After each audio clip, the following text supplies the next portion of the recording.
Okay, hello. Welcome to the Parity Violation from Home Roundtable discussion on parity violation in endpoint functions, both correlation functions and power and polyspectra. We have with us Jiamin Hu, Giovanni Cabass, Zack Slepian, Oliver Philcox, and Misha Ivanov. They'll be talking about this in the context of some recent hints of detection of parity violation in these endpoint functions. Oliver, Zack, and Jiamin are all giving talks at the conference. So if you want more details or background that you missed from this roundtable discussion, you can check them out. There will also be some additional people from Jiamin and Zack's Institute, Florida, University of Florida, giving talks, and many theory-based talks on how such a signal might arise. So let's start by introducing exactly what these initial hints came from, what was the actual measurement, and then we can get into details about whether those measurements are different, whether because of those measurements we should be seeing a signal in the CMB, whether we are seeing a signal in the CMB, and finally what theory models might be able to produce these signals, and if they do have the capability to produce these signals, should they be producing stuff elsewhere, and are we seeing that stuff elsewhere? Sure. So I'll just focus on the large-scale structure four-point function for this brief intro because we'll move to CMB in a little bit. So essentially, although parity violation sounds complicated and exotic and perhaps is, the observable is actually rather simple. We're simply taking a sample of galaxy positions in 3D. For this call, the focus will be on one of about 800,000 galaxy positions, and we're forming all possible quartets of them made by choosing four at a time. A quartet defines a tetrahedron. You can imagine each galaxy sitting at one vertex of a triangle-based pyramid or tetrahedron. And we're simply asking how many tetrahedra do we see in excess of their mirror images. This is what the parity odd modes of the four-point function actually construct. They construct the difference between pairs of tetrahedra and their mirror image. So they don't, in our algorithm, literally construct each tetrahedron, but essentially mathematically what's being tracked is what breaking of mirror symmetry of the tetrahedra do you have. And in 3D large-scale structure, this is the lowest order observable possible for this because 2D mirroring can be corrected by a rotation, and in large-scale structure, due to the assumption of isotropy, we average over rotations. So any difference between triangles and their mirror images you would lose, but a tetrahedron is 3D, and thus a mirror image can't be rotated into its opposite. Cool. Okay, so there were two analyses of that data. One by Jiamin, Zack, and their collaborator Bob, and one by Oliver. The analyses were very similar. I think Zack's description describes both of these analyses. However, one reached a 3 sigma hint or detection, and another reached 7 sigma hint or detection. Let's go into the details. So, are those results consistent? Naively, when one thinks of x plus or minus y, and one is 3 sigma different from 0, the other 7 sigma different from 0, you actually expect they're not consistent, but I understand that your results are actually consistent. What was different about them that they got these different results? Maybe if I could just briefly start out with something I hope will be not controversial. So Jiamin and I and my group actually reran Oliver's analysis with our data set, but with his settings. So his choices of angular modes and radial binning of the tetrahedron sides and the other choices that were made. And we did recover exactly the same significance. So that is reassuring because that tells you that there's not some error in Oliver's code that's not in ours, or vice versa. There could be an error in both that's the same error. That's not ruled out. But it is telling you that we at least have reproducibility, so no one fat-fingered something, so to speak. So I found that kind of a reassuring consistency test. Just to clarify, you said you reran your code with Oliver's settings and got the same result. You mean the same result as Oliver, not the same result as you previously got? Yes, that's right. So if you do everything with his choices, you do get 3 sigma. I think there was some difference in his manner of assessing the significance as well, and that'll probably come out a little bit later in the conversation. So maybe, Oliver, do you want to start then? Because I guess it was sort of previously all of you were collaborating, and you broke off a little bit and made some different decisions. So why did you make those different decisions? And then maybe Jiamin and Zack can respond. I think it's worth saying that what Zack just mentioned is certainly a good consistency test of the analysis, but it's not a complete end-to-end test because these pipelines are still very similar. Like the physical code used to compute the 4-point functions is the same. At least it's, well, gives numerically the same answers in any case. So it's not that this is a full end-to-end test, but it's certainly a useful part of that pipeline. I think in general, the kind of main ways that these differ is to do with essentially what data is used when focused on CMAS, which is kind of a big boss sample. The other analysis also included the smaller low Z sample. And so essentially, the main question is just exactly how this is interpreted. So everything I was doing was entirely simulation-based. So essentially, you just construct a simulation-based summary statistic and just compare the distribution of data to the distribution of simulations.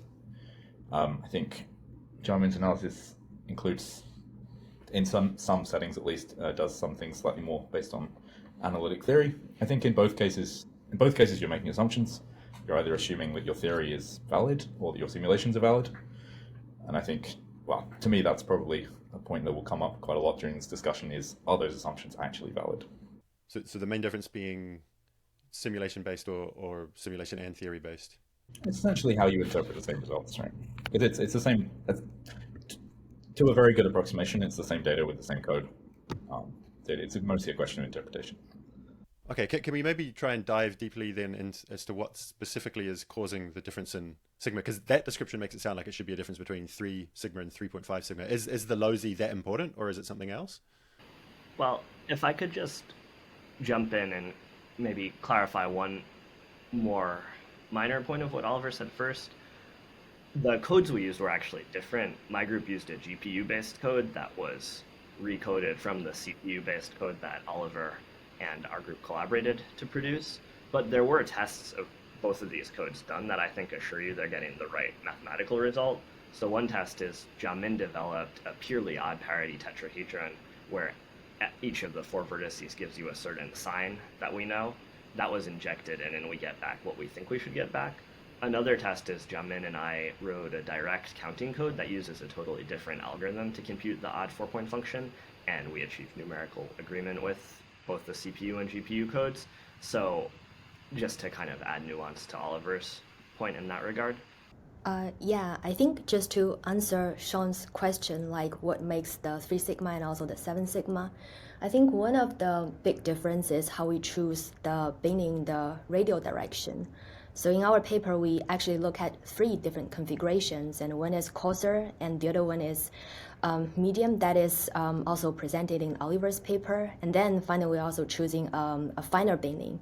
And for the 7 sigma detection significance, that corresponds to the finest binning in the choice of the radial, in the radial binning. So that was one of the big difference. And the other one, as Oliver also mentioned, about the choice of the sample. So in addition to the choice of the low Z sample, there is also a bit more subtlety into how do we split the BOSS sample as an entire thing. So when BOSS put out this data set, there are the pure low Z and also the CMAS. And in addition to that, there is also a combined CMAS and a plus low Z. And in these combined samples, the weights are slightly reweighted to optimize this entire combined sample. So in that case, the weights could also go slightly differently in these combined and versus the pure samples. So now if we just look at the CMAS, this is going to be affected less compared to if we just look at low Z, because the number of CMAS is almost 2 or 3 times the number of low Z sample. So if now we do an optimization of this entire combined sample, and the arrived weights will be dominated by the larger sample. So these two would be the main, most seemingly difference, I would say, about the analysis. Cool, thanks. I wouldn't mind Oliver responding to that. Maybe I can kind of direct Oliver in a few directions, but feel free to take your own direction. I guess, first of all, why did you have a more coarse binning? Do you have some disagreement that the fine binning has some issue with it? And I guess maybe also for Jiamin and Zack to respond after Oliver's talked, do you worry a little bit about maybe a Look-Ouster effect here if you're looking at a fine grain binning, a medium grain binning, a coarse grain binning? You've got quite a few dials there, and then you report the 7 sigma one. Is there a little bit of a worry of a Look-Ouster effect there? But so maybe Jiamin and Zack keep that in mind, and Oliver first respond. Why did you not have such a fine grained binning as the other group? To reply first to Jiamin's other point, I think the choice of sample actually doesn't make very much difference. I think you actually said that in your own paper, that it doesn't make much difference, so that's great. But I think on the binning, I think, yeah, we used relatively coarse binning because it seemed like a perfectly fine amount of binning to use. I think at this point, so I think a lot of this analysis is kind of limited to some extent by the size of your data vector. So in the binning I was using, you have order 1 to 2,000 elements in your data vector, which is already getting quite hefty. If you're using finer binning, you end up having a much larger data vector. And then with very large data vectors, I start to worry slightly about how your modeling is actually working. So in particular, whether all your bins become super covariant with each other, and whether that sort of makes you have very non-Gaussian likelihood. This is something you can see with like CMB statistics. This does happen. If you have a huge number of correlated bins, your likelihood becomes a lot more difficult to model, and even a lot more difficult to model from simulations. Like the number of simulations you need to estimate a covariance matrix just keeps going up. It really cares, and it also really cares about how correlated your matrix is, because it's 1 minus 1 over the square of the determinant, something like that. So I tried to keep it relatively small, based mostly on those grounds. And I think, to me, from a theoretical point of view, I would find it slightly suspicious if you're finding signals that varied massively with how you bin your data. So like if you had an oscillatory signal, you'd expect to find that.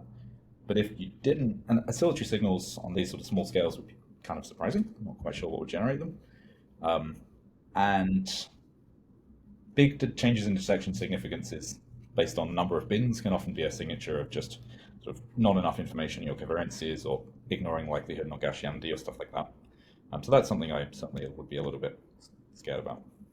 You use the phrase super covariant. I've never heard that before. Oh yeah, sorry, I just mean the correlation structure is close to 1. So like 2 different bins are, say, 99% correlated with each other, which in real space often tends to be the case. Even for the 2-point function, your bins are very correlated. For the 4-point function, this is much more the case. It's kind of an advantage. It's actually an advantage of doing things in Fourier space, is they're not large scales you actually have perfectly decorrelated to most of an extent. So Zack and Jiamin, please now respond. Just one other thing, Jiamin, you used the word optimized when you were talking about kind of binning structure and things.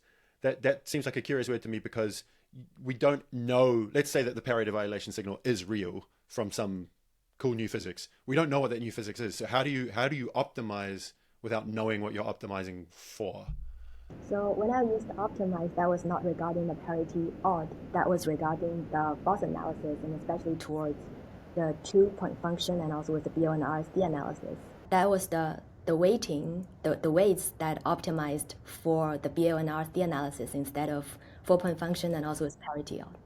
Okay, and we do know the expected BAO and RSD signal, or we hope we do, or we're completely lost. Maybe I should step back and clarify in response to what you just raised as well. So first of all, I should say the 7 versus 3 sigma is not because our sample is substantially different from Oliver's. We did a separate analysis of the low Z sample separately and found about 2.5 or 3 sigma there, which is actually what you'd expect if you take the volume of C mass and scale it down to the volume of low Z, but assume you have the same signal, it goes as square root of volume. So let's put the low Z analysis aside now. What Jiamin was trying to say regarding the weights is that Boss was analyzed as a combined low Z plus C mass sample in previous standard analyses, like a 2-point function. The weights were obtained to optimize that analysis. And it's not merely that you take the result you expect in a 2-point and say we have to get that result. You actually know what weights you should use because you know about things like closed pairs and fiber collisions and redshift failures from external additional metadata taken with the survey. And the point is, if you now do what Oliver did, which is take that combined sample, perform a redshift cut to just obtain the CMAS redshifts, the galaxies in that CMAS still know about the weights that were assigned to them to correct the overall issues in the CMAS plus low Z.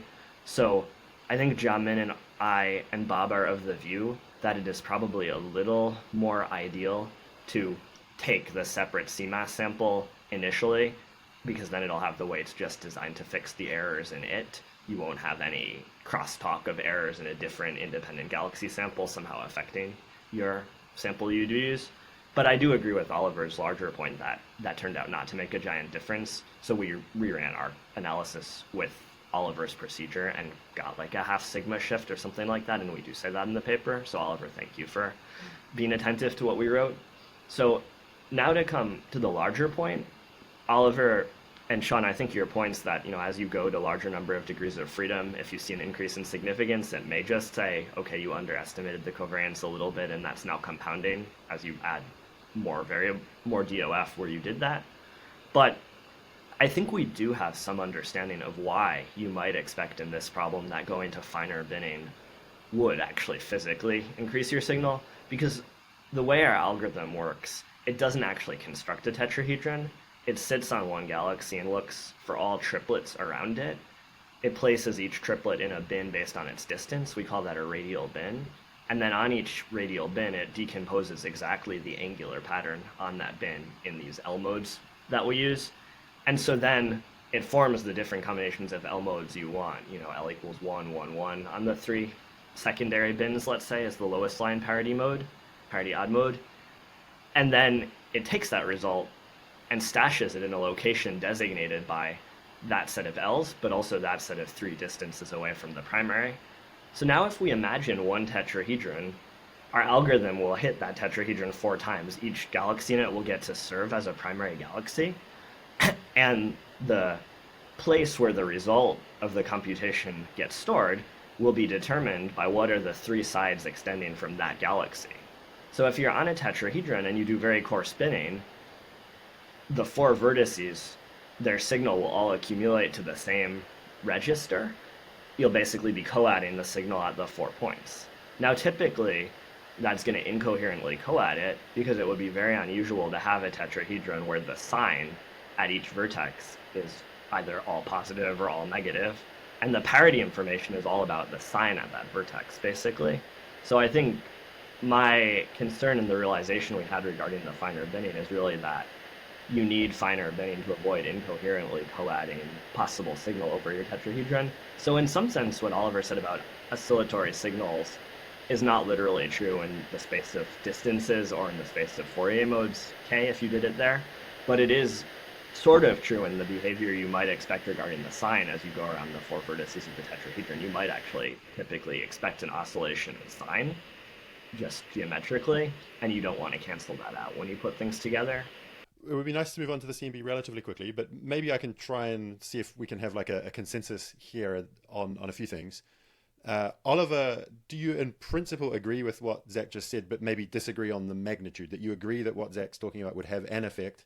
And then the question that actually is still up in the air is what is bigger, the effect that Oliver was talking about, where by having more bins, maybe you're increasing the chance of non-Gaussian likelihoods and therefore a systematic increase in your evidence, versus what Zack was talking about, that you're maybe having a little bit more resolution to the actual signal, and that it's hard to tell. And I guess, Oliver, you chose to be conservative, and Zack and Jiamin chose to be optimistic. Is that something that we can more or less agree on? To an extent. I think these effects matter, right? You're seeing like a doubling of signal to noise with changing how you do the analysis, which is a pretty huge amount. And you're seeing a signal to noise, which 7 sigma is actually more than we detect the parity even 4-point function at. That's like 6.9 or 7.0 or something like that. So this would be a really big signal. So regarding the degrees of freedom of the data vector, another thing that we also tried is to take this finer bin configuration and then throw away the bins that are closely spaced with each other, and also throw away bins that are at large scale that we are afraid affected by systematics. And after doing this bin cut, then we can largely reduce the degrees of freedom and by order of magnitude. And in the end, we could just use the mock or simulation-based covariance matrix to quantify the detection significance. And even doing so, we are still arriving at a 4 or 5 sigma. So maybe that will put my thoughts in the mock-based covariance regarding the systematics. At the end of the day, we have 2,000 simulations, and you're trying to do cosmology with those 2,000 simulations, and if you're trying to measure more than 2,000 numbers with 2,000 simulations, you're generically going to have difficulties. Even if you start removing data points, removing just the high and low scale ones is nice, but it doesn't actually reduce the super high correlations you have between very similar tetrahedron sizes. So that correlation will still be present in the data, which you can only reduce if you use wider bins. Right. Regarding the mock covariance, I think that it's, the smokes are super approximate because they were produced to basically to simulate the clustering of the power spectrum signal. They were never tested at the level of the tri-spectrum, right? So I would say that these smokes are not fully rigorous, like like their application to compute the covariance of the tri-spectrum is not, is not warranted, is not justified. Let's put a pin on that. One thing that Oliver said that I think I want to put a pin in, because we will return to this, was the size of the parity even power spectrum is actually detected at lower significance than this parity odd one. I think that's going to become very relevant later on. So just viewers, please keep that in mind. Have this as the general consensus for now, which is that there's good reasons for why you would do Oliver's analysis and good reasons for why you would do Giamin and Zack's one. And so what one sees is that there's 3 sigma hint or 7 sigma hint. The natural thing to do now is to look for this signal elsewhere. The most natural place, perhaps, is the cosmic microwave background. We've got lots and lots of data in that, very, very clean data compared to perhaps galaxy data.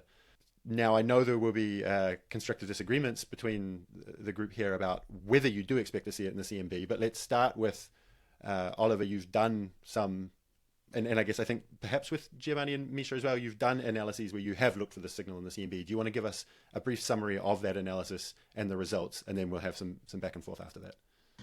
Yeah, absolutely. So I think this is basically built upon the idea of if you have these signals and they're bona fide and real, the easiest place to generate this sort of weird physics is inflation. And CMB is also incredibly sensitive to inflation. So just kind of as a start point, you'd expect that if you can see something in inflationary and large-scale structure, it's likely to also impact CMB observables.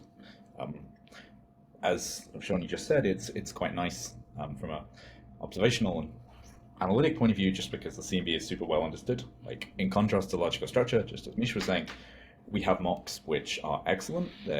We have super high resolution mocks that give almost exactly consistent results with incredibly simple Gaussian mocks, which you can make in half a second. And there's sort of been a huge effort by Planck to sort of make all these analysis routines and sort of build upon these statistics already for higher point functions like 3 and 4 point functions. Planck did a lot of non-Gaussianity studies. So in that case, it's quite sort of a well-defined and robust statistic. So essentially what you want to do is play exactly the same games as you're doing for logical structure. So we do it all in harmonic space because it's a bit more of a natural basis, especially if you want to peer into inflation. So you just draw tetrahedra on the CMB. You can draw tetrahedra in logical structure. And those guys are chiral. They have a left and right-handed stuff.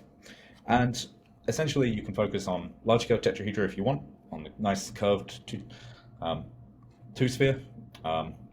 You can focus on smaller scale things, for example, correlations between 2 points at different areas of the sky, which have sort of, again, curved shape. And this has sort of been shown actually for almost like 2 decades to be kind of a nice probe of parity violating physics. So essentially you can run exactly the same analysis, and I did also work with my colleague Marisuke Shiraishi over in Japan, and it basically found exactly no signal. So I think from total blind studies, essentially exactly the same as the BOSS ones, but for the CMB, the result was from temperature, I think consistent with 0 within 0.5 sigma. When you add in E-mode polarization, it goes down to about 0.4 sigma. So I can say more later about specific models and the things that we're testing, especially work done with Misha and Giovanni. But from the CMB point of view, you don't see any signal. Before Jiamin and Zack respond, can I just get a response from all three of you? You might be in consensus on this, but why didn't you do the galaxy analysis in Fourier space and did do the CMB one? What's the difference there that makes that relevant? Just because that's happened to be the way Zack's group was doing analysis in real space. For me, I'm a Fourier space person. But why not go back and now do it in Fourier space? Like, it seemed like the systematics might be smaller there and it might be a very good cross-check. It's a slightly different way of doing analysis just because your scale cuts work in a slightly different way. Apart from that, it's just a Fourier transform. But I think it could be done. No one has ever done a trispectrum measurement of large-scale structure. I'm glad, Oliver and Shawn, that you both brought this up. I think Oliver's earlier point is very well taken, that some of the correlation structure of the covariance becomes more tractable in Fourier space. What I would say is the reason my group has tended to work in configuration or position space or real space, let us say, all different ways people say it, is removing the weird geometry cuts that these sky surveys have is extraordinarily difficult in Fourier space. I know Oliver has done some actually nice work on that problem in the past, but I think that is still an open problem in the field.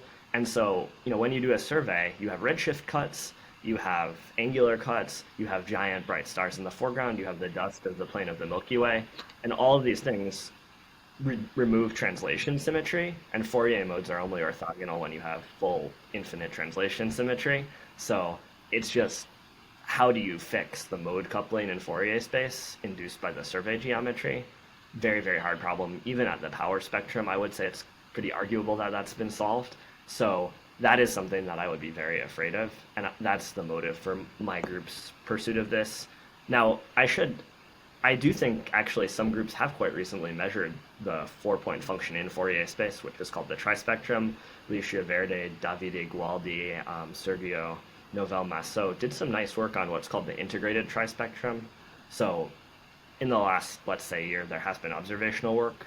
I guess the CMB still has like the mask, but it's nowhere near as complicated as the edges of a three-dimensional survey. Yeah, that's right. The CMB is basically full sky fraction, and I'm sure Oliver and Co are more qualified to speak about that aspect of it than I. Yeah, we account for the CMB mask in the same way we do it in large scale structure. And we have estimators for CMB power spectra, bispectra, trispectra, which actually are mathematically the same as power spectrum and bispectrum in LSS. Just no one got around to writing down the trispectrum one. Actually, maybe let me dwell on this for just a few more seconds. Oliver, what's stopping you from redoing the Boss analysis in Fourier space, if you like Fourier space? Is it just that you don't think it's worth your time, or? I mean, I'm a busy guy. I have a lot of things to work on. CMB is fun. Well, maybe someone watching wants to do this. If you do it and you find a high sigma thing, then that's definitely checking some of the systematics of this real space measurement. And if you don't find a signal at all, then that's extremely interesting because it shows that probably there are systematics in the real space thing. Okay, let's get back to the CMB. And Oliver gave a nice summary of the fact he did the analysis, didn't find a signal, expected to find a signal. I know Jiamin and Zack disagree with that because we had a text-based discussion in advance. One of my major questions that I am not so sure about is how much information are we going to lose because of the projection effect? So what I call as a projection effect is the CMB is essentially a snapshot. And now it is a snapshot that is embedded in a spherical shell. And so to some extent, it is going to lose the full 3D information that is required if we want to know about the parity violation information, because we need to form the triple product. And if we do it in a plane, and this is just going to be 0. And so for the large scale structure, we can contain this information because we can precisely register the 3-dimensional positions of the galaxies. But for the CMB, we are going to lose it a lot just by integrating the radial directions or the directions along the line of sight. And the other thing I'm not so sure about is about the mode counting argument, saying that the number of the mode that we see in the CMB and how, say, transparent is it, we can translate that into the mode counting in the large scale structure. And again, to me, that is to some extent a conversion from a 2D to 3D question. And it's so obvious that we can just count the linear modes in the CMB and say that how much are we going to expect in the galaxy, and especially we are discussing about the parity violation, that we are very sensitive to these triple product. He did kind of anticipate this objection and did point out that the CMB is a sphere, and if you're taking something from this point and this point and this point, you do actually have a 3-dimensional tetrahedron. Can you respond to that general criticism? So I guess to some extent this will also be a model-dependent argument, saying that what are the models or what are the configuration of tetrahedron we expect to see. So for example, if we are really expecting those collapsed or squeezed tetrahedron, and if we do expect there is only signal at a very large scale or close horizon, then yes, probably CMB is more advantage compared to the galaxies.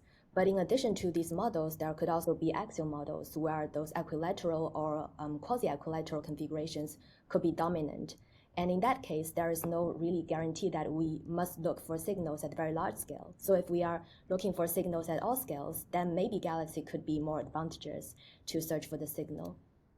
Can I try and clarify something here? When you say squeezed shape, this is in Fourier space, right? So you're talking about a tetrahedron that is squeezed in Fourier space, because so then you have at least one large scale. But the one crucial thing here is that this is going to look like a plane in Fourier space, but that doesn't mean that the corresponding physics that's happening in the transformed real space is itself squashed. So just audience, keep that in mind, that a squashed Fourier space thing is not a plane in real space. Yeah, okay. So I think I've got arguments, both theoretical and numerical, about this. Firstly, theoretically, well, the CMB is not flat. It's curved two-dimensional. It's a curved surface. It's a two-sphere. It's also not thin. It has a dimension of like 100 megaparsecs, which evolves across it. So you don't even have a full three-dimensional rotational symmetry in it because it's not the same from the front and the back. It is a direct two-dimensional. It is a direct time ordered progression. So one thing I should say is that the most kind of any inflationary model you're interested in from the CMB is going to be scale invariant, or roughly scale invariant, just because of the symmetries of inflation, and we know about the primordial power spectrum, so it's sort of very related to that. And that means that if it would be very surprising from a primordial physics point of view to see a signal on small scales, but not also on large scales. So large scales are basically always going to be useful. They don't always carry the bulk of the statistical weight, but they can certainly see the same signals if it's some kind of primordial scale invariant thing. Now, what I would say, however, is if these effects are real, one thing you would notice is that when you looked at constraints on sort of actual physical models, you'd expect to have most of the constraining power on very low L, very large scales, and that constraining power should really die off as you go down to the small scales. It's like if you were to plot like the constraints as a function of L max, it should kind of tail off very quickly. Sorry, can you explain why that is? Because I saw Zack nodding, so you guys are in agreement with that, but that was counterintuitive to me because there's more modes on small scales. So why is this? So I'm saying that if we take sort of the point that Jiamin was just raising and saying, okay, on small scale, let's imagine on small scales we're completely washed out by projection effects. That's Jiamin's argument. My argument, that's not the case. So I think if we were to take Jiamin's point of view, you'd expect empirically that your sort of signal to noise would actually tail off very quickly because you wouldn't be gaining extra things from small scales. But in practice, certainly all the models we've looked at, obviously these things are always model dependent, but there's sort of these are pretty wide range class of models we have looked at. There's about 19 of them. Generally, that's not the case. You find loads of information in small scales, and your constraints really get pretty good along that. And that matches analytical forecasts as well. Again, Marisuke Shiraishi done quite a lot of work on that, which is kind of predicting you will still get a lot of information in small scales, often because of sort of particle exchange phenomenology and stuff like that. It's because on small scales you have like a signal of kind of small, but also the error bars are smaller, right? And like that's why you keep gaining. Like the error bar shrinks faster than the signal dies off. Then I think on just mode counting arguments, you basically looking at the actual scalings of the signals and then scalings of the constraints on models and the magnitudes is actually it's very similar to what you actually expect, which gives us some confidence that we're kind of doing the right thing with that. Is what Oliver just said and Misha kind of confirmed, in some sense, not proof that your argument is wrong, Jiamin and Zack, that they actually took a model and so now you have the model that has a scale invariant parity violation and said, what is the signal to noise you actually expect from this model in the CMB? And it doesn't decrease as you go to small scales. So in some sense, is that not proof that whatever the arguments about flat CMB, blah, blah, blah, blah, blah, there must be a hole somewhere? Or, I mean, are you arguing that Oliver, Misha, and others have made some numerical mistake, or is there something you don't like that model? What is the reason you don't just concede the argument at this point? Well, I guess I would say a few things. So one is, I think Misha's completely right that it's all about as you go to smaller scales, you're more in the flat sky limit. I think Oliver agrees with this too. So fundamentally, at some level, you have less parity violating information. But if your error bars fall faster than that, then you're still going to win as you add more modes. But I think Oliver said the key point here, which is this is model dependent. So of course, if I create a model that has a giant amount of power at small scales, I can make the signal to noise go up if I want to. And I would just say, I think it's great that they've tested 19 models. I would also say, if you look at the history of physics, we all as theorists, which I'm half and half, haven't done quite as well as we might have thought in having the correct theory prior to the discovery of any anomaly. If you look at most anomalies in physics, it hasn't been, we found this anomaly. It turns out person X who proposed theory Y 10 years ago, their theory perfectly explains it. Usually we manage to come up with the right theory after the fact. So I think Oliver or Misha said, okay, here's what we'd expect generally with parity violation. But if we really expected parity violation generally, well, I mean, we don't. Why didn't anyone look for it 20 years ago? I mean, I think saying what we expected in an exotic area of physics where actually no one expects it to be non-zero at all is a bit, of angels dancing on the head of a pin there. So I guess I would just say I don't think they've made mathematical errors in their models, although our group is interested in rerunning all of that to check. But what I would say is I think the signal to noise is deeply model dependent. I guess the final thing I would say is I think all of us are in agreement that it's really the 3D nature of the CMB, that it's a curved spherical shell that lets you probe parity. My concern with Oliver's comment that you take one very large scale and then a couple smaller ones is that I would think that just from mode counting, the signal to noise on the large scale mode isn't that good. And then also the way the CMB estimators are constructed in harmonic space, you have three J symbols coupling angular momenta. And if you take one very long mode and the other one's very short, you're basically saying I have several very large L, because large L corresponds to small angles. Small physical length is a small angle when you're far away. So you have several very large L's and one small L. So you're actually in a squeezed limit of these three J symbols. And those symbols turn out to go asymptotically to zero really, really fast in those limits. So I guess my intuition would have been that these mixed configurations that Oliver is saying are so good, where you've got three sides that are small and one large, really should be suppressed by the angular momentum addition. And if I can just say one other thing, our BOSS result basically says on scales between 0 and 200 physical megaparsecs, you see something 200 megaparsecs divided by 15,000 megaparsecs, which is the distance to last scatter, is a tiny, tiny angle, or a tiny, tiny... You're basically in the flat sky. So I would just think that since all the scales probed by our BOSS measurement are in the flat sky limit of the CMB really is just not going to tell you anything. Now, if you take a power law model and extrapolate one way or the other, you can connect them. But I think that's super dependent on what extrapolation you're actually doing. So maybe I can summarize again with some statements that everyone's in consensus in, which I mean, I'm quite happy about this. I wasn't expecting this, but it's essentially model dependent what's happening here. And the argument that I think Misha and Giovanni would say is that it's model dependent, but all of the reasonable models lie on one side of the model dependence. That, but that there isn't actually a disagreement on whether the flatness of the CMB is relevant here. It's just that for the models that Misha, Giovanni, and Oliver think are the reasonable models, the signal strength, the number of modes, etc., at the smaller scales is overweighting the fact that it's getting flatter and flatter and flatter, whereas Zack and Jiamin are making the argument that maybe there are other models that that this wouldn't happen in. Is that something that everyone's in agreement? And that would be quite nice, because then we could segue into, okay, why one side of this discussion believes these models are the correct models. But does anyone want to disagree with what I just said? Yes, I want to disagree. So Oliver, in his paper on the CMB, he started with a model-independent analysis. So it's not correct to say that everything is model-dependent. No, there is a model-agnostic way to test these things, and you can calculate the signal-to-noise also in model-agnostic way as well. So of course, you know, the exact number of signal-to-noise will be different in different models, but there is like a way to test these things in a model-agnostic way that has been done. It showed no signal, and maybe Oliver can say a few words about this. Yeah, no, I agree with Misha. There's definitely, yeah, I think you can definitely do model agnostic tests, and they've definitely been done.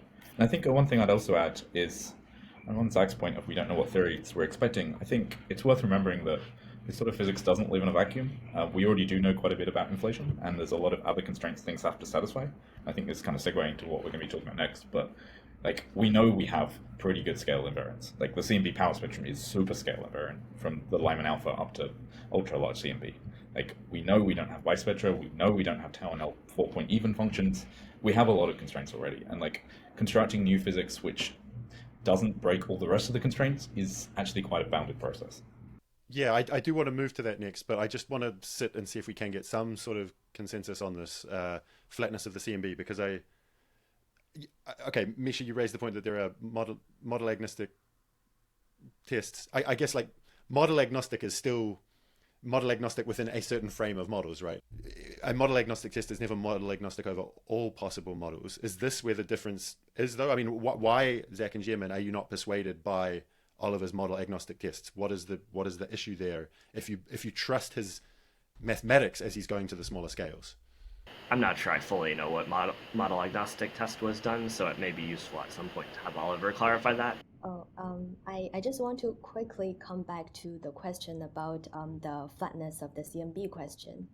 So in terms of the CMB, our observables are the 4-point function and denoted by the angular momentum. and it does not know about the radial or the relative separation distance.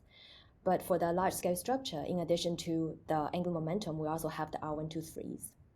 So now the question is, do we really not need to worry about for the CMB? Because if we just take all the radial bindings, and this is going to end up with a quite large data vector, and therefore in Oliver's paper, he was also trying to do the bindings of the different L's. And so if we look at these different bindings, they could also have the positive and also negative oscillations just by looking at the coefficient. And at this point, if we do the binding, do we not need to worry about they can have cancellation across the different combinations? I'd say that the L's mean a completely different thing in CMB to what you're thinking about in large-scale structure. L's are angles with respect to the observer, whereas in the galaxy case, it's angles with respect to the tetrahedron itself. So it's a global basis rather than a local basis, which completely transforms what you mean by L. I think, okay, yeah, I will agree that if you have the exact flat sky limit and you have three-dimensional rotational symmetry, i.e. the CMB does not evolve over the last scattering surface, and every single one of the L nodes and the internal L's within your tetrahedra are all in that flat sky limit, then yes, you can't get any signal. That's a lot of assumptions.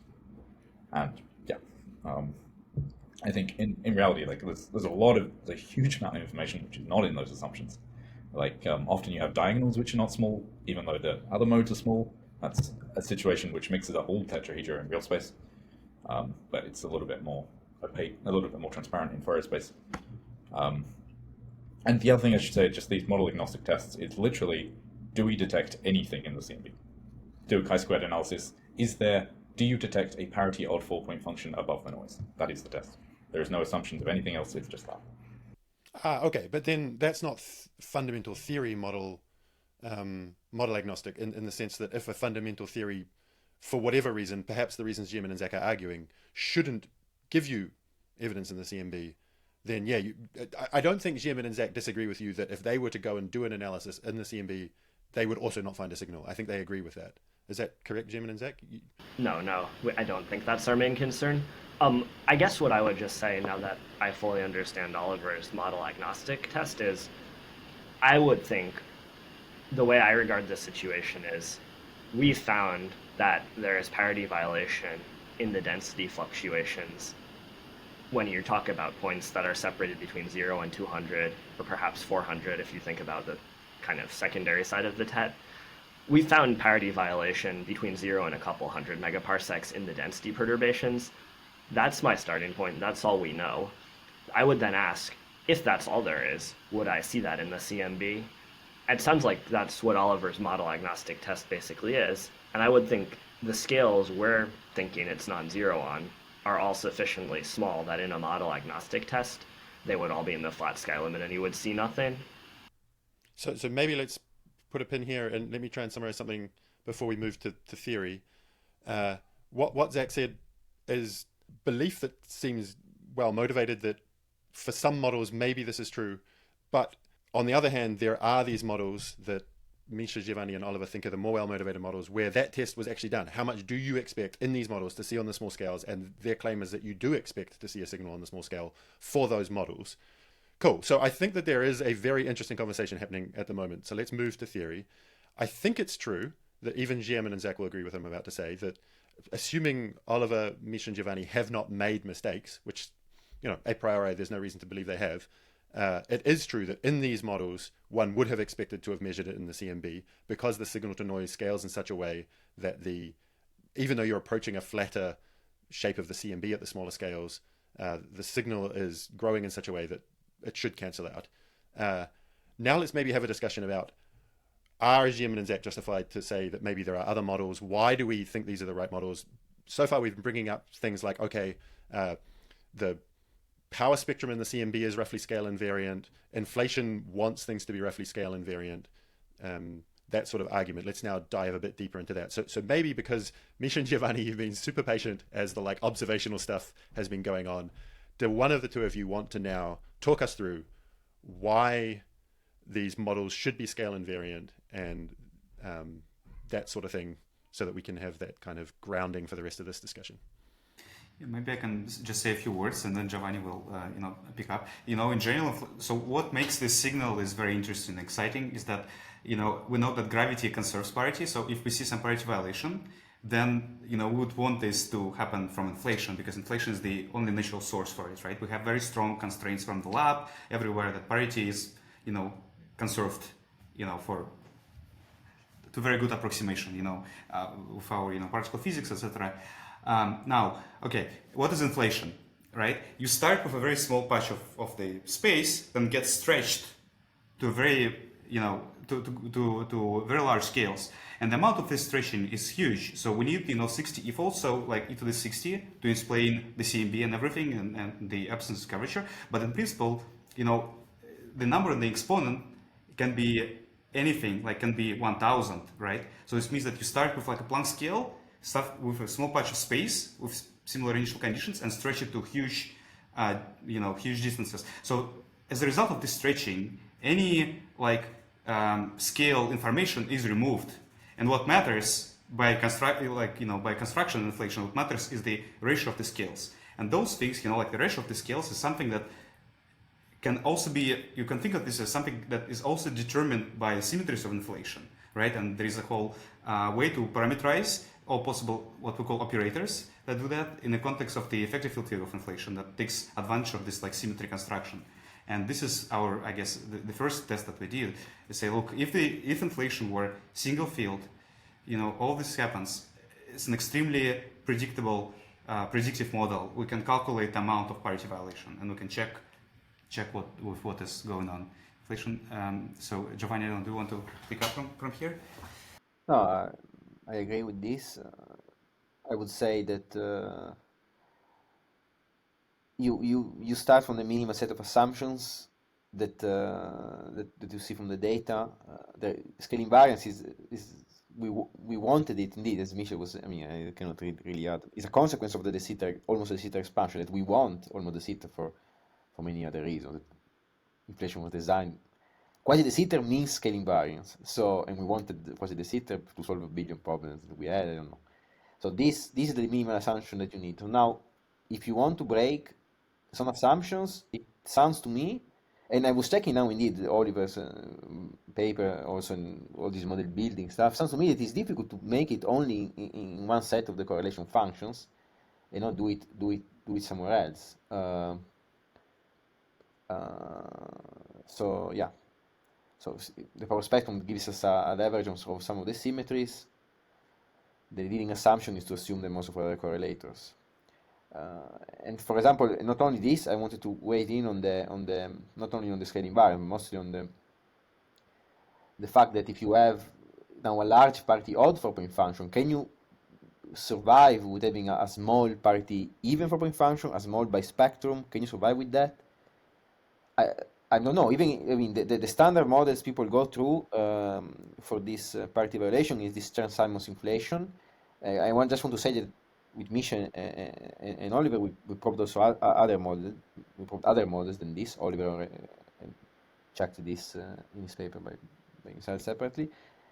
So also even in this, I was checking that there is parity even by spectrum, a trispectrum, which is controlled by the same parameters as the parity odds. So it sounds difficult to in that simple model to make one big and keep the other small.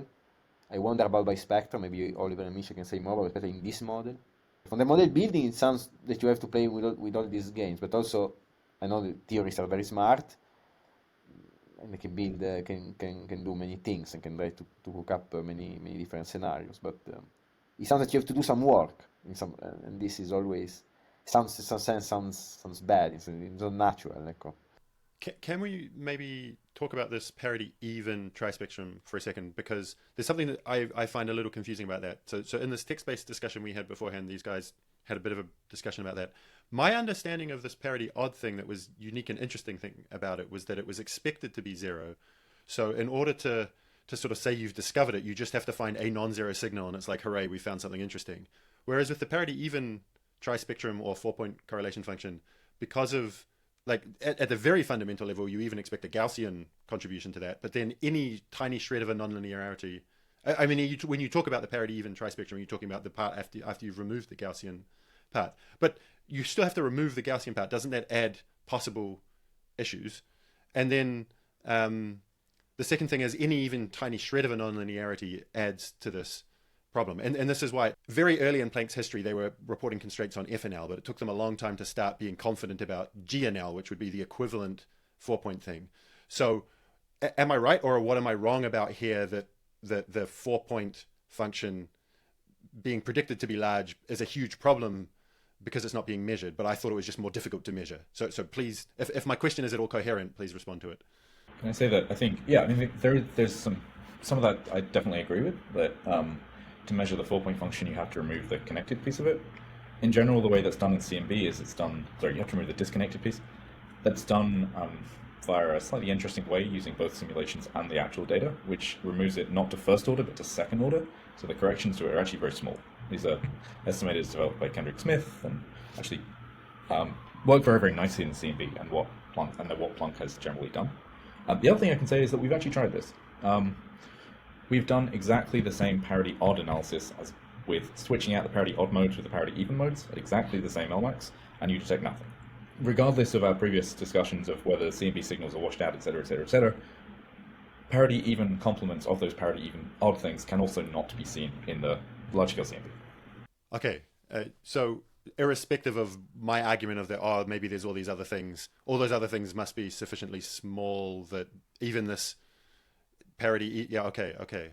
So if I understand correctly, just in the CMB, you would have to cook up, when you don't detect anything in neither, but you would have to cook up then in initial conditions, in inflation, something that has a super small parity even trispectrum, while a parity odd, which is large.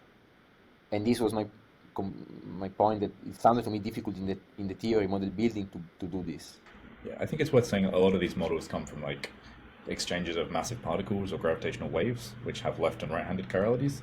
Generically, the parity even one is left plus right, and the parity odd one is left minus right. And when you have that sort of scenario, if you have one of them dominating over the other, it actually corresponds. The even and odd signals have the same magnitude. If they're both equal, then you have an odd. Is this also true in, before Zack and Jiamin you respond, is this also true in the Boss analysis? You said that when you looked for the parity even, you didn't see it. Because if you didn't see anything in the CMB for parity odd and parity even, that's not quite as persuasive as you saw it parity odd in Boss, but didn't see it parity even in Boss. That would be very persuasive. Is that what you were saying, or was it just CMB?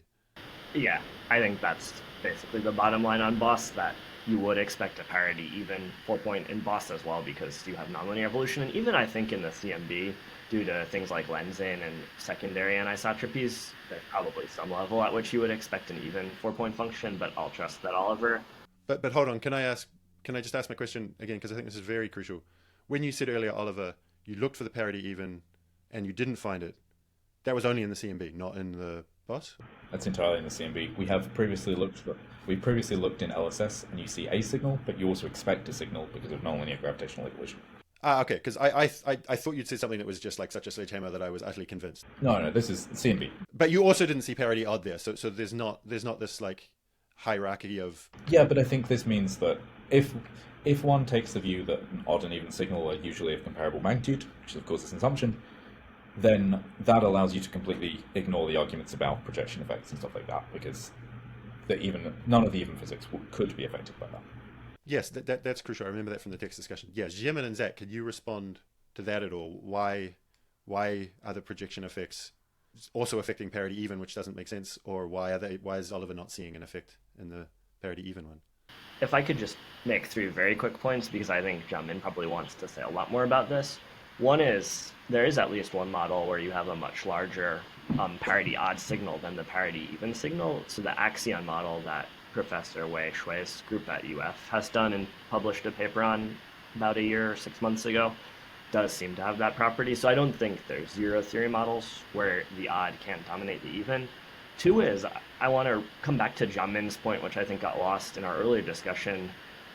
It's not clear to me that the co-adding of different L's is optimal in Oliver's model agnostic or model gnostic approaches.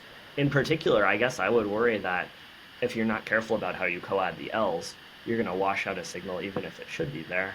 Now, what could be done is, has Oliver and co. injected the theory models that you're searching for, which there are algorithms to realize CMB with certain 3 and 4 point functions, have you injected those models into a fake CMB, run your pipeline on it, and said, yes, if this model were really there, we would see that? Because I think that would reveal if your L-binning is screwing things up.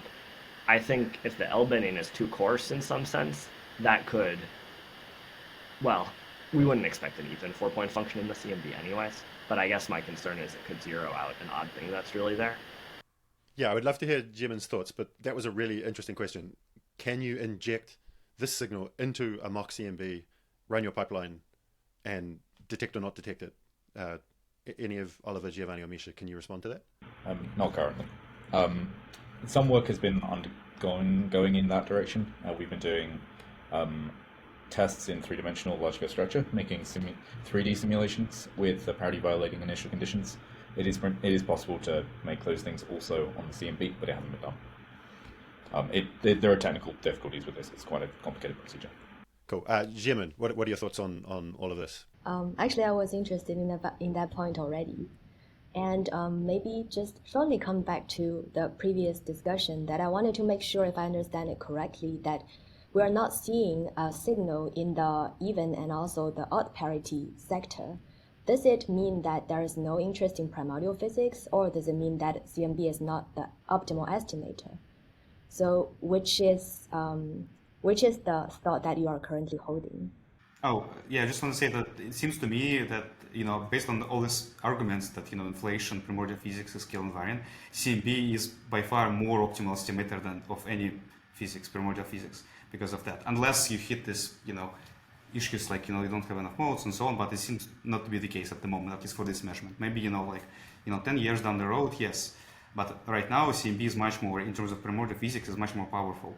And there are simple ways to test the presence of non-Gaussianity in the CMB. You can calculate the PDF, right, and see to what extent it's Gaussian or not. So if you have some trispectrum, parity even or parity odd, doesn't matter. In the integrated form, it will contribute to the PDF, and it will, produce some kind of kurtosis. And this is something that has been tested to extremely high precision. These problems like to extract GNL and so on, those are like technicalities related to the fact that you want to test some particular scale dependence.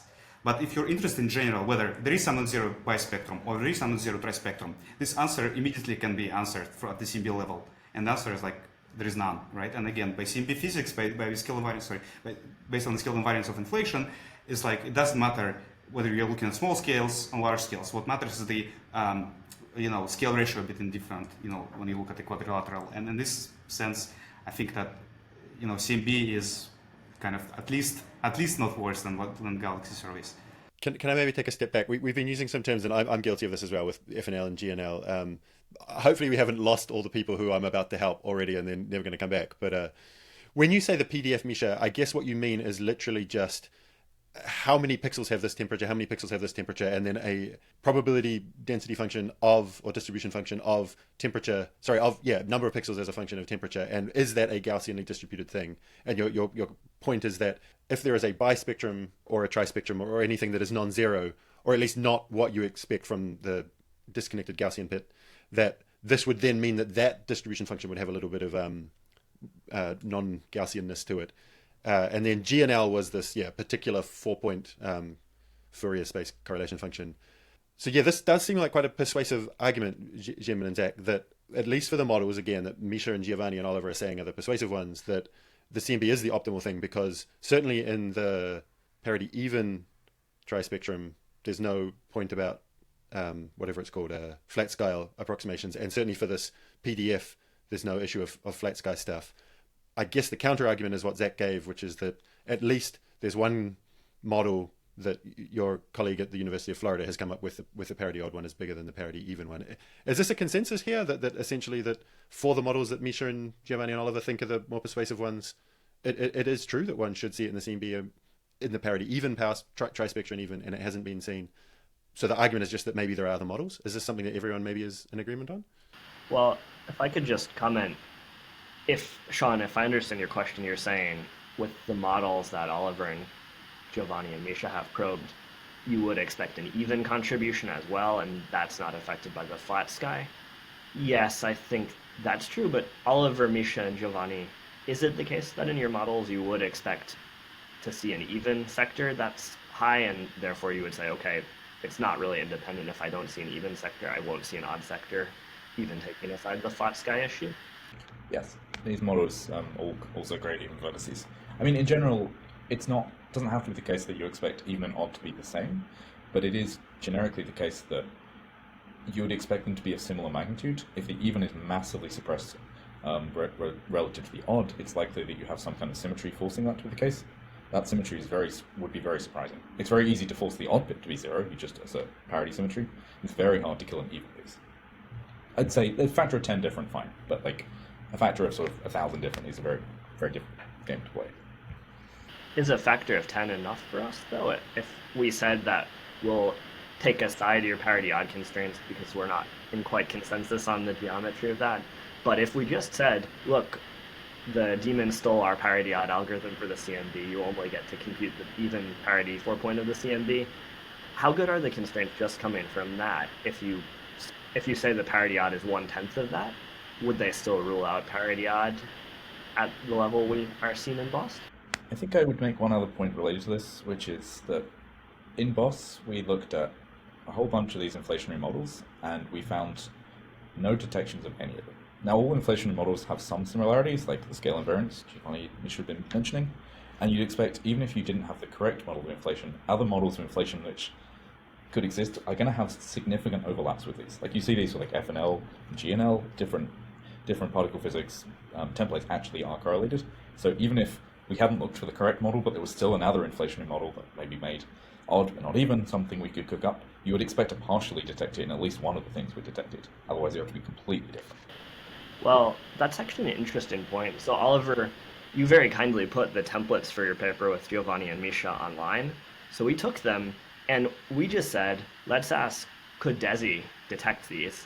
And it seemed to us, running Fisher forecasts with, I think, the covariance matrices that you also had online, or in any case, the ones based on our joint paper with Jiamin, which I think we all agree are, what can be used. We basically ran Fisher forecasts and found that most of the theory models in your BOSS theory model paper with Giovanni and Misha, sorry, I think you were on that, aren't actually detectable even in DESI. Now, DESI is a lot bigger than BOSS, and with the other parameters being similar. So if they're not going to, even if they're there, if the forecast says they're not detectable in DESI, it also says they're not detectable in BOSS. So I guess I felt based on that absence of evidence was sort of different from evidence of absence. Sorry, all these things have a free parameter, which is the amplitude. What you say they're not detectable, what do you mean exactly? Because, it's a...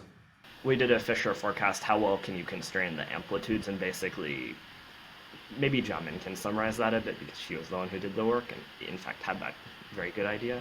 Yeah, so as far as I recall, we were trying to put the arrow bar on the amplitude. And then I saw that maybe we need to have a much larger size of the surveys in order to constrain the amplitude down to a level that we can say, okay, if there's a signal or not. What is this amplitude? What is the number? I do not have now in front of me. I think Misha's just trying to unpack Zack's statement that you wouldn't expect to see these models detected by DESI, but then Misha's counter argument is, well, there's a free amplitude. I could just set that to 10 to the power of 1,000. Why would you then not detect it?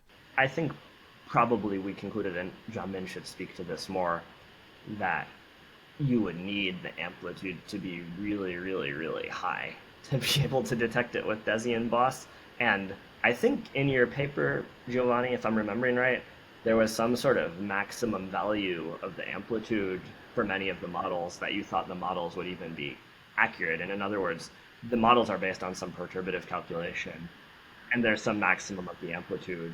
And if the amplitude were bigger, then you would say, okay, the perturbative calculation breaks down. So I think we basically said, what's like the best case scenario where we make the amplitude as high as this theory model would even be believable, would even be self-consistent.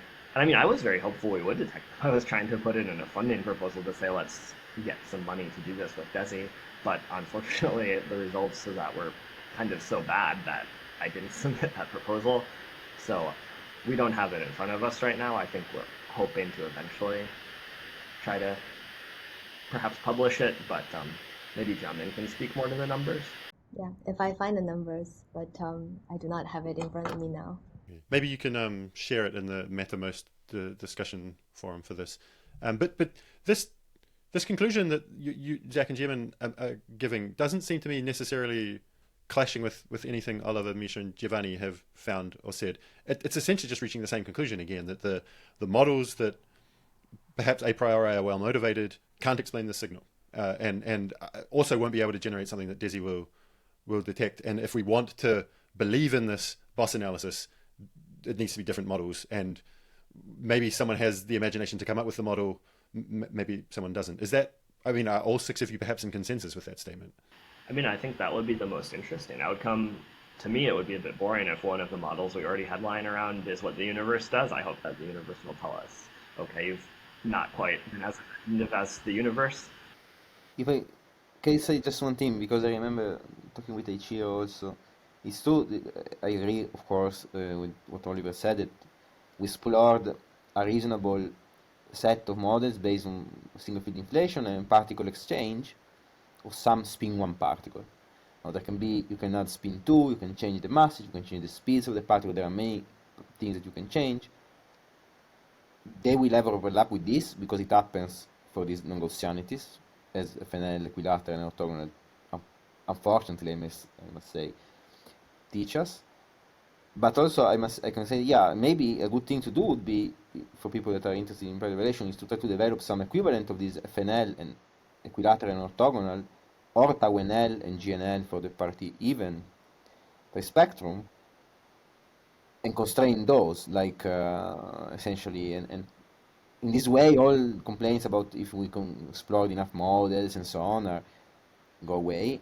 And you can build these templates making some assumptions, like people build FNL equilateral based on not peaking in the squeeze limit and being scale invariant. Then you can slowly break all the assumptions that you want. You can put your template to be scale dependent, as people do in the spectrum. I mean, I thought about this for a little bit. I gave up because I couldn't even figure out how to define the normalization of this thing. It's very confusing to me, but if people care, this could be something to do. I don't know. Yeah, one of the last questions I wanted to ask was, what would a model have to satisfy? Because I guess you're right, scale dependence, but perhaps it also needs to do this asymmetry between parity even and parity odd. You would start from a set of assumptions, our simplest models of inflation, and then once you have those, you can slowly and parametrically and with a controlled break them and constrain the new templates as well. I guess I was just thinking the templates that then would fit the boss data and the CMB data would have to be scale invariant and have a asymmetry between parity even and parity odd, in order to continue fitting the data. The ones that we considered would be matched with templates that are scale invariant and most likely have equal contribution per given per code and so on. Okay, I feel like we can probably move on from theory now. I think there's been some very clear, useful insights on, and even consensus on what's exactly going on there, that we do need new models if we're going to believe the boss signal. So now let's maybe do a 180-degree swap, and let's say, all right, the boss signal is systematics, and let's talk about what the leading candidates are for what might be going on there.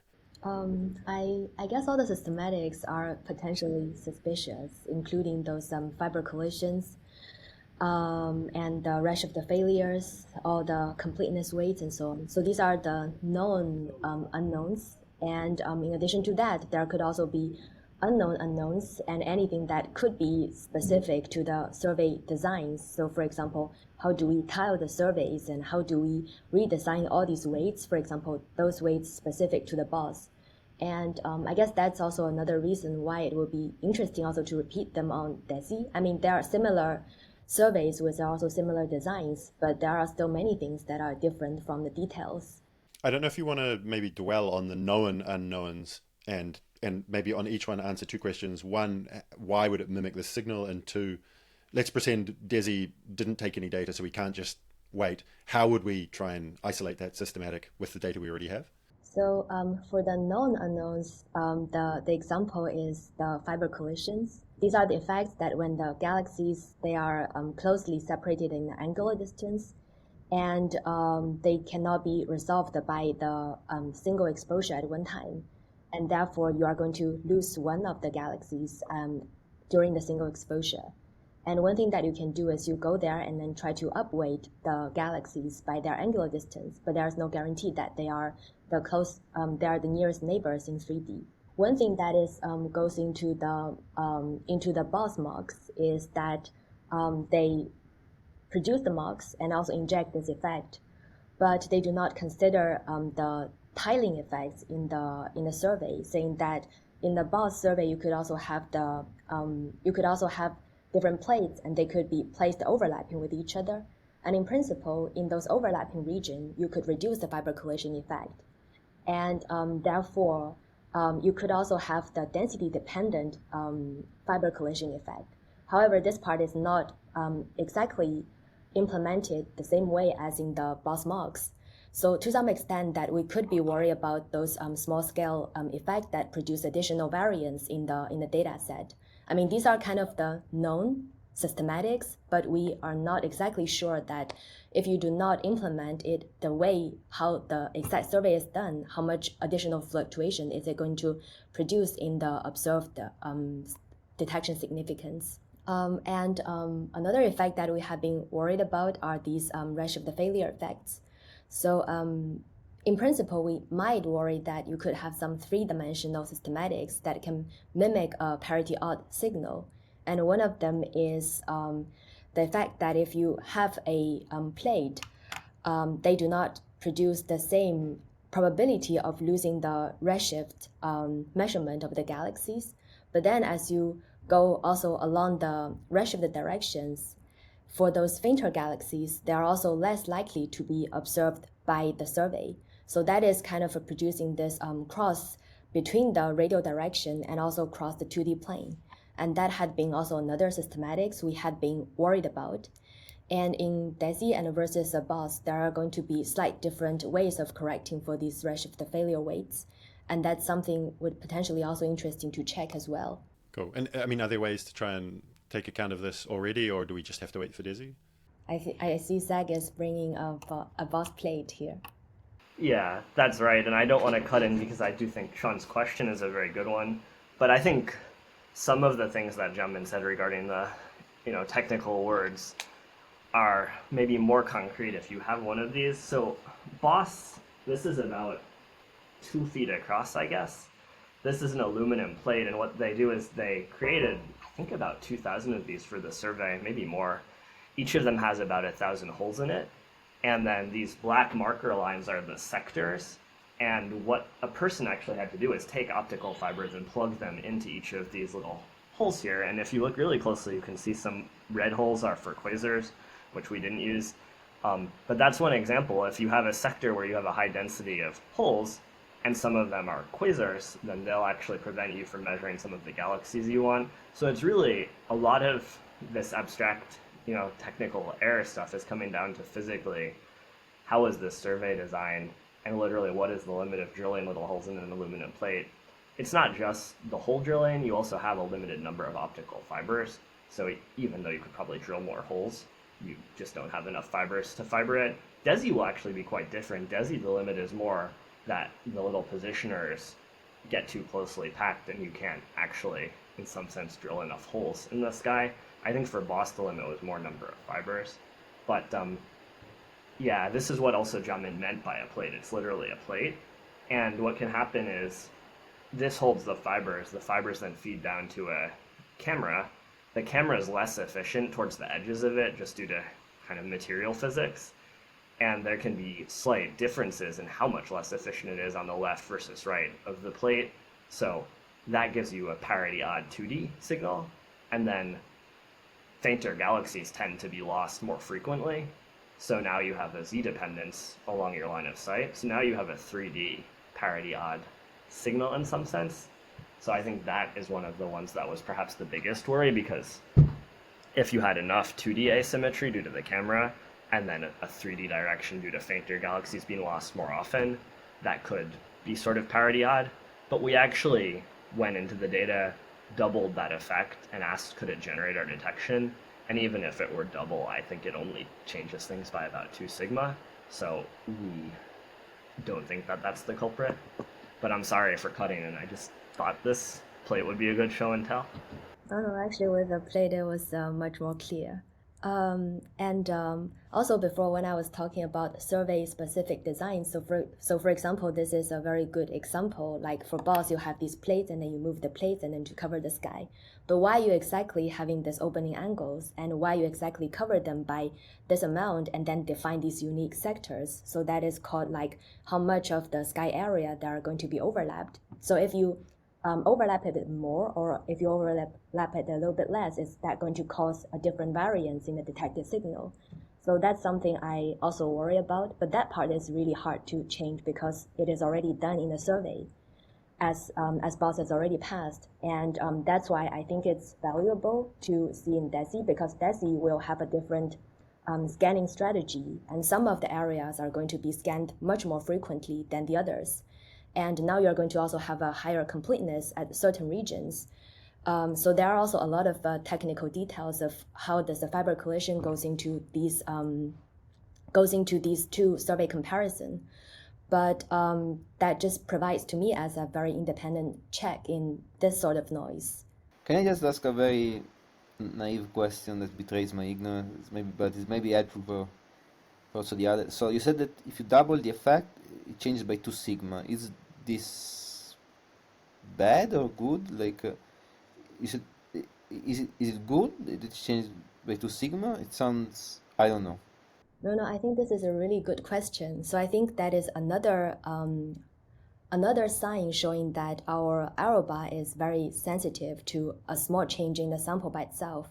Just because for the covariance, now we are looking for 8 density field, and if each one of them is changed by 5%, and then the covariance is going to scale up just by to the 4th power, and this is going to lead to significant or a notably change in the covariance. I'm not sure that I agree with that, Jiamin. So I think when we did that test that we're talking about of taking this XY dependent and redshift dependent loss of galaxies, I don't think we changed the covariance matrix. I think what we did is we just changed the observational data, but kept our covariance matrix at the fiducial setting calibrated on the mux. So the question there was really, if this redshift failure error was present, would that be the reason that we're seeing a parity odd detection? So, Jiamin, are you remembering differently what we actually did? I thought for that one we kept the covariance matrix at fiducial. I don't think we changed it. Yeah, this I agree. So Giovanni, the short answer to your question is it's good, because this XY dependent and Z dependent failure of galaxies is really hard to remove. So instead of removing it, we said, what if it's twice as bad as we actually think it is? That only moves us from 7 sigma to 5 sigma. So even if it's twice as bad as everyone in BOSS actually thought it was, it's not going to move you to 0 sigma. So think of it more like you're injecting a bigger effect to estimate the slope. So, this effect would, I guess, need to be like 3 or 4 or 5 times as bad as people thought it was to get you down to 0. Yeah, I think it might be worth sort of mentioning briefly a diversion into an entirely different type of systematic, which I think for me is actually what I'm primarily worried about, which is really based on simulations and just how we model this covariance. So if I just take a very simple scenario when I say, let's assume, so this is not true, but it's a good sort of thought experiment, which is, let's assume that the simulations I'm using in this analysis had a value of sigma 8, which is 10% different to those of the true BOSS data.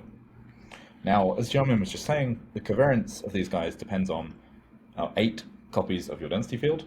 So your covariance would then scale as that 10% error in sigma 8 to the power 8.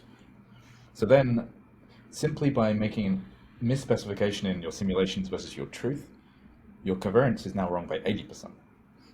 And the thing I sort of worry about is if you're in scenarios when you're underestimating your covariance, a very small noise fluctuation, let's say a 1 sigma positive fluctuation, could be misinterpreted as, say, a 3 sigma fluctuation, just because your error bars are artificially too tight.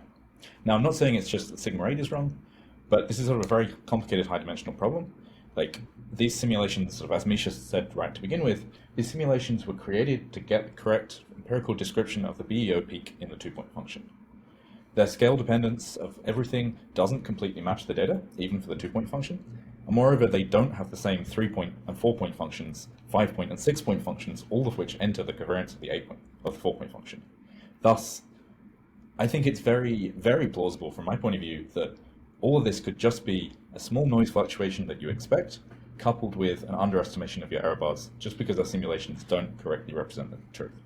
Zack, I will let you respond to that, but keep in mind you're supposed to have your skeptical hat on, and we're supposed to be devil's advocating why it might be systematics. We're not supposed to be putting our excited, interested in new physics hats on.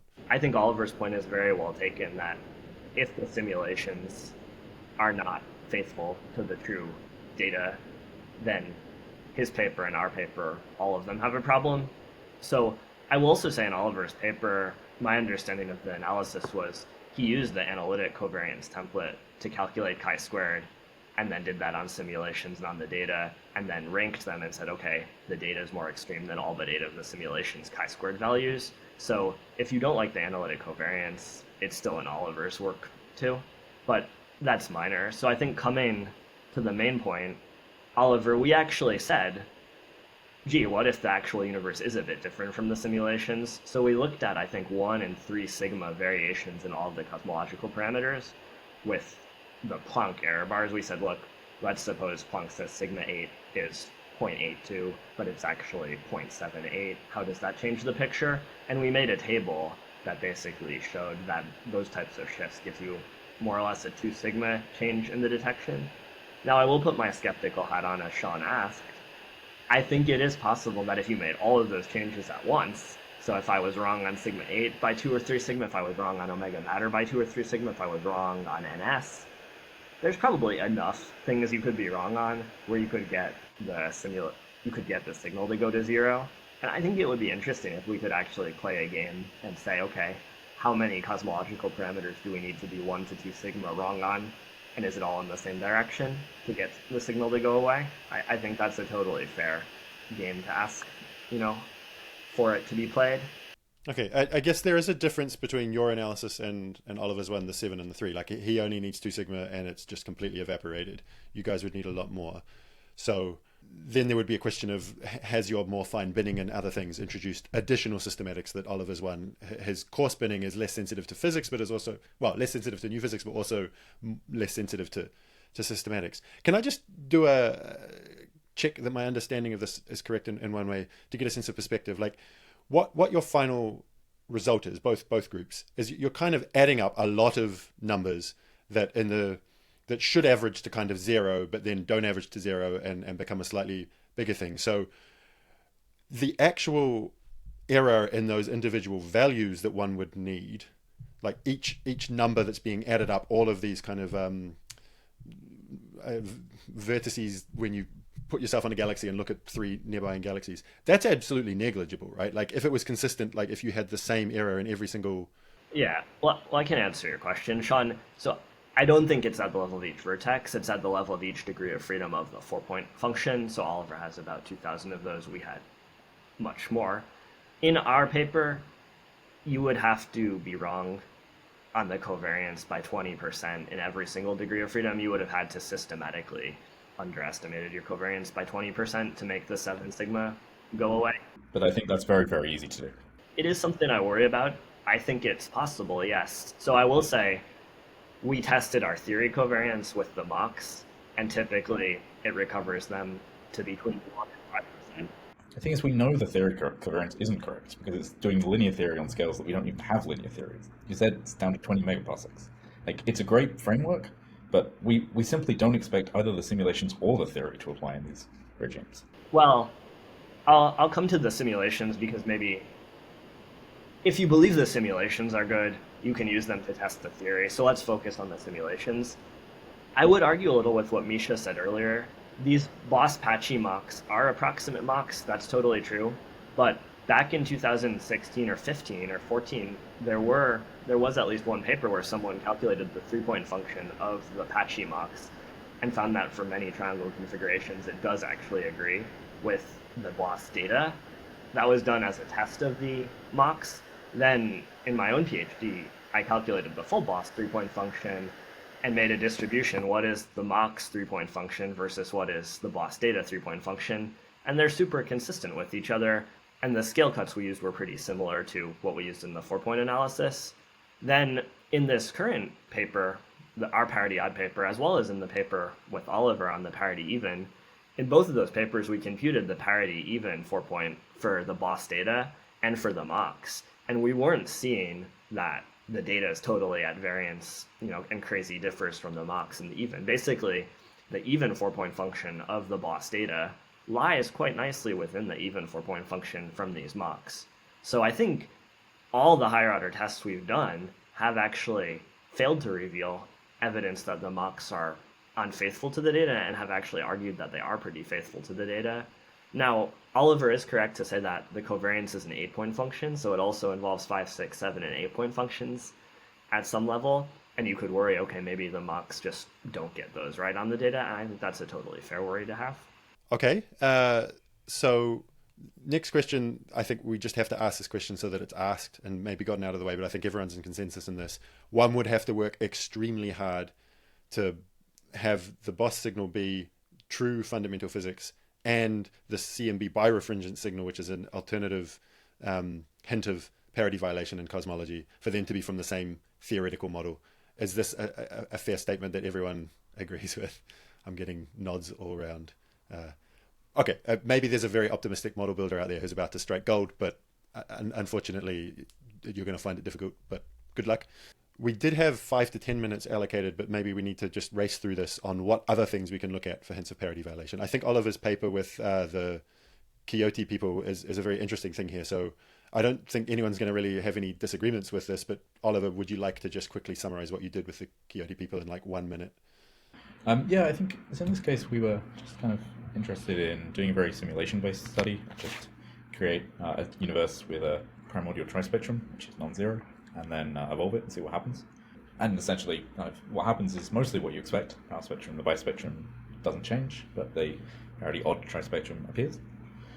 But I think it did reveal to us that there are other ways of looking for this information. So a couple of things we think about in that paper were correlations. So you need basically, if you want to use something simpler than a 4-point function, you need vectors in your problem. You can't do it with scalars.